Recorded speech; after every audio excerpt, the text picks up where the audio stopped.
Hello viewers and welcome to our second finals edition of NFL TV and Liam, last weekend of course we had the conclusion of the Division 1 home and away season. We're now into finals which we're really looking forward to, and of course Divisions 2 and 3 started their final series last week. A few upsets in the in Divi 2 and Divi 3 as well, starting the final series, and in Division 1 it's been such an even competition. You'd imagine this weekend we're going to have a few results which I guess you'd say would raise some eyebrows, but given the closeness of the competition this year, you'd imagine that there won't be any given favourites winning too many finals this year. Yeah, I think it'd be amazing. If at the start of the year you would have said that on Sunday we're going to have Monty versus West Preston in an elimination final, a lot of people would have thought were a bit silly. But yeah, it's been a fantastic season, and hopefully the next few weeks of finals will just be the icing on the cake for us. We're looking forward to this week's matches, and we've got obviously on the Saturday in a qualifying final. It's Greensboro up against Heidelberg. They've played twice this year and both games have been so even. The first time around it was Greensboro by 8 points. Last time in the NFL match of the day, going back to round 15, it was Heidelberg by 3 points on a day where the league, I guess, to and fro the whole way through, and in the final term, just seeing that the sides went goal for goal, and there's never really too much in it. On the Sunday, we've got the elimination final rather, where West Preston plays Monty. Again, two sides who have played twice this year and shared a win apiece, so it's going to be that even. And I said probably before, you wouldn't expect a favourite to win. It's actually hard to probably pick a favourite in those two games, let alone I guess have an upset happen. We just don't know it's that close, and I guess even with the tipsters, you can't really put a bet where you're going to have a definite feeling that the side will win. And I reckon if you're a betting man as well, the markets would be pretty even if we're into that kind of stuff. But going into the first match, as I said before, it's at Preston City Oval. It's Heidelberg, the Knights of Heidelberg taking on the Youth of Greensboro. It's a really interesting final, one I'm really looking forward to, because we've got a side who's done it all in the past and has proven over half a decade and even more that they are one of the teams to beat and know what it's all about come finals. So I've been saying all year that if they do make the finals, you wouldn't want to be playing them, and you just get the feeling that Heidelberg, when it gets to this time of the year, they know what it's all about. They can probably rise an extra level and know they're not going to be overawed by the situation. But on the flip side, they're playing a Greensboro side, which all year we've probably felt perhaps they might fall away towards the season, then they might fatigue, and they've continued to play youth, and Jack Cole hasn't been afraid to do that, and they just keep winning games. On the weekend, a real danger game against the McLeod side, who's been in some pretty good form, and had Greensboro lost the game, they would have gone down and played at best an elimination final, at worst it could have been out completely, and they just keep winning, and I reckon they're one side that aren't going to go into a game overawed or filled with nerves, because I think they'll just go out there and give their best shot. You'd say Heidelberg on form has been just magnificent in the past 3 months. They've only lost once of their past 11 games. They've been able to inflict a few big defeats on some I guess sides they'll be playing in the final series as well. They've beaten West Preston by 50 points, beaten Montmorency by 50 points, which just getting a win against Monty's been good of late. So they've done that pretty easily. They've beaten Greensboro, as I said, just by the 3 points, and also beaten Bandura the last time they met. So they're going with good form against those sides in the top 5. Of course, their history and their, I guess, all those premierships they've won keeps them in good stead, and they know what it's all about. Greensboro, on the flip side, have also been in some pretty good form as well, going to the final series, having knocked off Bandura and West Preston in the run home. Lost a close one to West Preston, lost to Mont in a game where they were right in it. I think it went down by 2 goals in the end, really not too much separating. So both sides are really confident. But when it comes to finals, you can't really go past Greensboro. I think just based on that, I reckon they'll win this one. I reckon only by about 2 goals at best.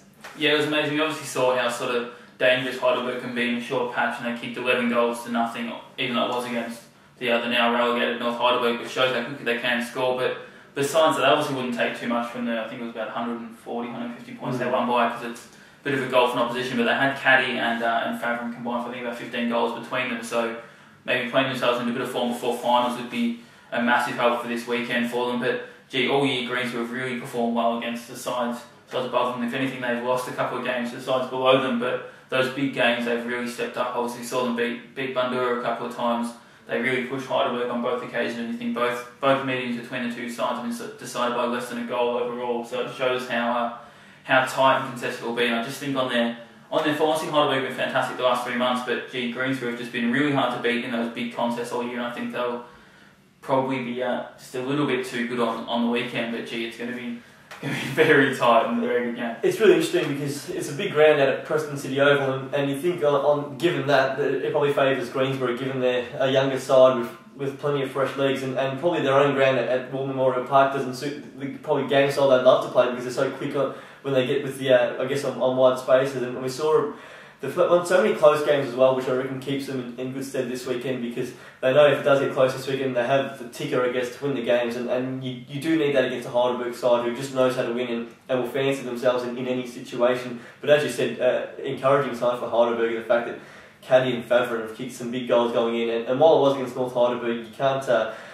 I guess you just take good form whenever you can get it, and they'll be pleased by that. Also, they've missed out on first spot by 1%. It was in the end. That's how much it came down to. Bandura with a percentage of 140, Heidelberg with 139. So they had to play out the full quarters on the previous Saturday, knowing that they were doing their best to get that week off in the first week of finals. They've just fallen short. So it'll be interesting to see. They would have been able to really take the foot off last weekend, despite having the game sewn up. So it'll be interesting to see if they feel any ill effects of that. And Greensborough having a good full-court performance against McLeod, as I mentioned. He got the win as they needed.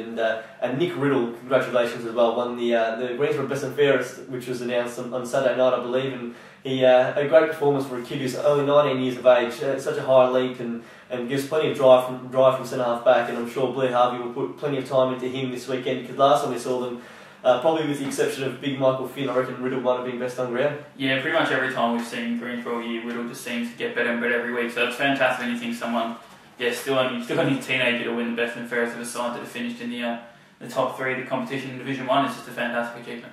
And the next game on the Sunday, which will also be called in both the games out of Preston, will be the NFL match of the day. We'll do the Saturday and the Sunday, and that's shaping as another cracker, a bit of deja vu, I guess, with Montmorency taking on West Preston. They'll also play in the reserves as well, so it's a big day for both clubs, and they line up against each other as well. And on the weekend we saw an absolute cracker, one of the more memorable games in Division 1 this season. It came down to, I guess, that last round, and Monty knowing they had to win to make the finals, West Preston needing to win to hold on to that third spot ahead of Greensborough. As it turned out, Montmorency just too good in the end. Greensborough getting a bit of a jump, shot out to a 3-goal lead at the start of the second term. And Dean Lindback, again the hero for Montmorency, kicked 8, and it's bags of 11, 9, 8, and I think 4 going into the final series. He's in huge form, and really he comes in as almost the player who got the biggest bearing on this final series. And I think a lot of pundits wouldn't be surprised if Monty can get through this game, that they can progress pretty deep into the final series.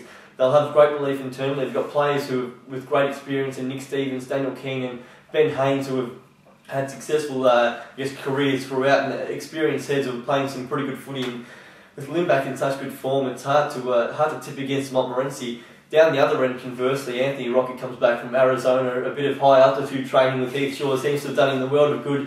5 goals on a weekend. He's kicked 23 goals in 7 games in Division 1 this year, and 11 of those have come in 2 appearances against Montmorency. So he's got some good form against Monty. They're probably the one area that might be lacking a bit is they're a bit undersized with those key backs, and perhaps Rocket can take advantage of that. West Preston, a close second on the weekend. They'll go in confident. They lost by 6 points.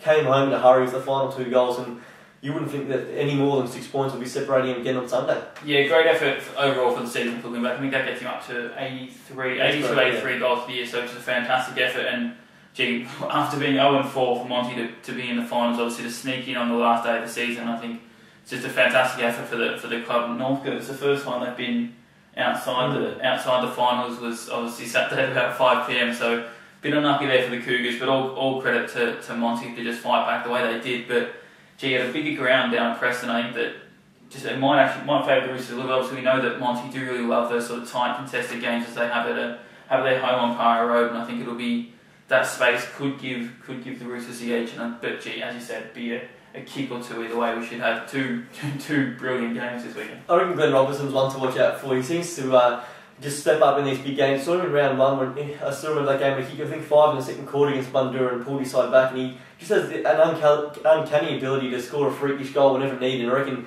around final times when he can bring his best game. But West Preston on the weekend weren't afraid to blood some youngsters and play 2 kids up from under 17s in Natoli and Vicaro. So it'd be interesting to see if they progress with them and continue with them, because they played some pretty good footy.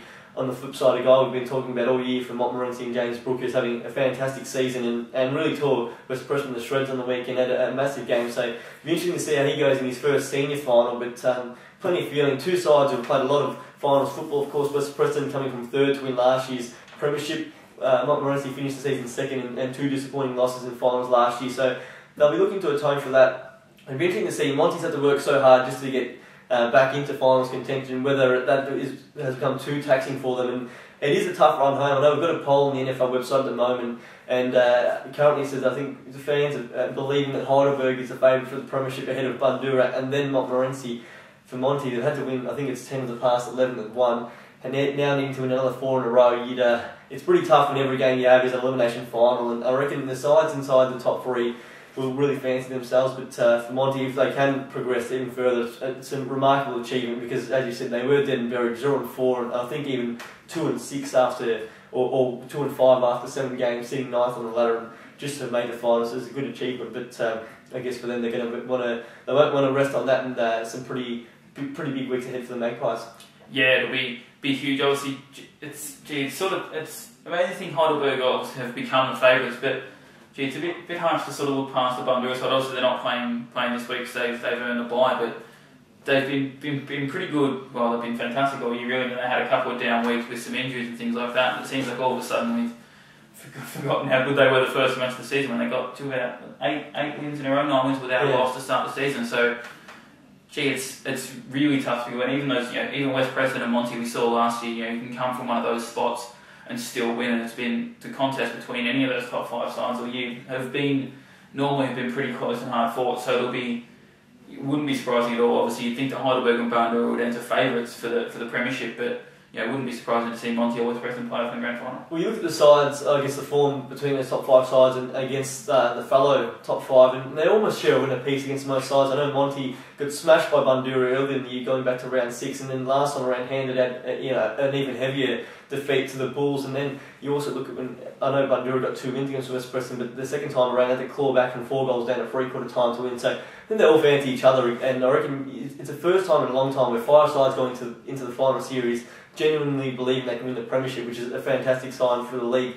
Division 2 opened up a little bit on the weekend because I think going into the Laylaw Diamond Creek game, I know we definitely both tipped Laylaw last weekend, and in the end they were trounced. They got jumped at the start and trailed by about 6 goals at quarter time, I think it was, and 40 points at half time, and from there it was always going to be a tough ask to come back. Tried in the third quarter to do so, and then probably a little discipline cost them in the end. I think at one stage had to play with 17 men because they had a few players sent from the field, and Diamond Creek, I guess all you need in that situation is one goal to steady, and it makes it a hell of a lot harder when, even if you have worked back a couple of goals, if it goes back up to 4, it's very unlikely in the last quarter you can overcome that. Brent Guttison, one of the players for Diamond Creek, who's one of their real keys. He's kicked 8 goals on the weekend. He's had some big bags leading into September as well, so they'll get a week off now, which is a great time for them, and they'll take on the loser of Epping and Lower Plenty, and the 2 sides who, in the run home for the year, were definitely the best 2 sides in Division 2. There's no arguing that. It's going to be a massive game, but Lower Plenty have just been in such good form all year. Won 17 of the 18 games at an average winning margin of 70 points, and it puts them in a great position going into this weekend. All 3 sides, the 19s reserves, seniors, finish at top of the ladder, and I'll be very surprised if all 3 didn't come away for the win. Epping's been fantastic, but as we saw against Laylaw, they really struggled in those middle 2 quarters against the Laylaw side, who has now been bundled out of the final series after a pretty good home and away season.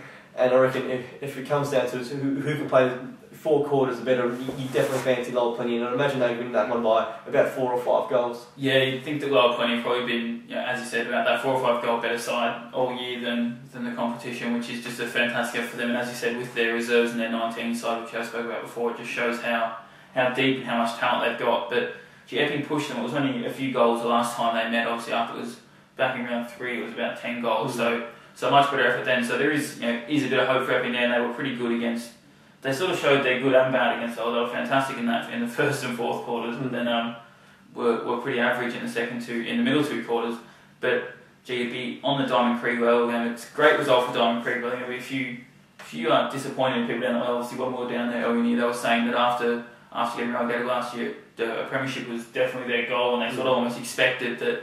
Well, not expected as if it would be given to them, but thought that it was definitely their expectation to get back into Division 1 at the end of the year, and getting knocked out in the first week of the finals would be, by some would probably be deemed as a little bit of a failure by the club. Well, I guess Lower Plenty, that's one side that probably had the most trouble with this season, is Laylaw. They lost that game, of course, and then second time around, won by 4 goals. Both sides pretty depleted that day, but you always got the sense that if anyone was going to really stop this Lower Plenty juggernaut, that Laylaw was probably the most likely team to do that, despite Epping's good form in the run home. So I'm sure Lower Plenty's breathing a sigh of relief that Laylaw's out. They have easily accounted for Diamond Creek in their outings this year, and going into the finals actually knocked them off by, I think, 58 points on the eve of the final series. So I'll be pretty confident they can match it with Diamond Creek at the least, but happy that Laylor's out for Lowell Plenty.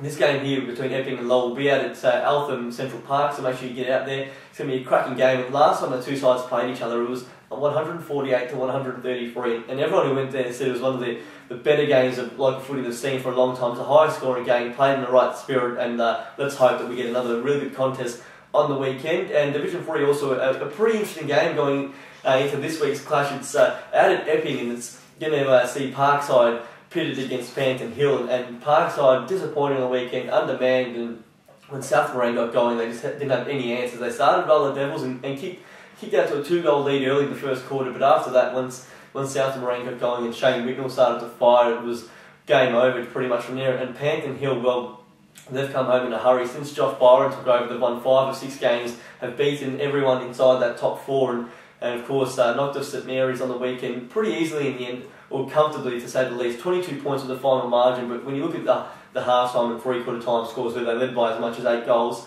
they were never really going to be defeated from there. That first quarter really cost St Mary's 1-7-4 straight, so they've had double the scoring shots and going 2 goals down. Disappointing effort there, but Panton Hill, just that experience, it shines through come finals time, and Joffa Byron getting in amongst the goals, he's leading from the front, and Parkside, it's a pretty disappointing effort on the weekend. They did try hard, but they were just never really.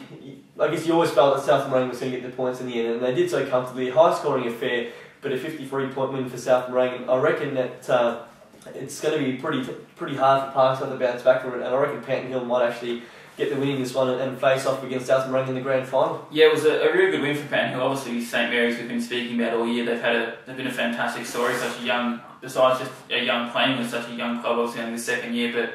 3 goals 10 at half time to 9 goals 3 just really showed that they probably shot themselves in the foot a little bit early, and then they tried to come back obviously in the second half. They gave Panton Hill a little bit too much of a start, but all credit to Panton Hill, who have been injured pretty much. We've been saying all year they've been missing key players and not just sort of fringe players, and they managed to fight into the finals and get that last spot. And then after beating St Mary's, they'll definitely be one of the there'll be a pretty good challenge, you'd think, for Parkside next week, and then maybe South Moraine the week after. But that South Moraine Parkside game, we're just on that form. They were fantastic. South Moraine. They were, as you said, challenged a little bit early, but then they just looked another class from Parkside. With no disrespect to Parkside, but South Moraine were just fantastic that day, and it'll be tough for, as you said, it'll be tough for Parkside to bounce back this week, you'd think, and it probably going to side with you saying anything, but we'll be seeing a South Moraine Panton Hill grand final in a fortnight. Well, as I said, pardon me, Josh Byron was fantastic in that game, but also you look at the other best, and the skipper Will Box in the best.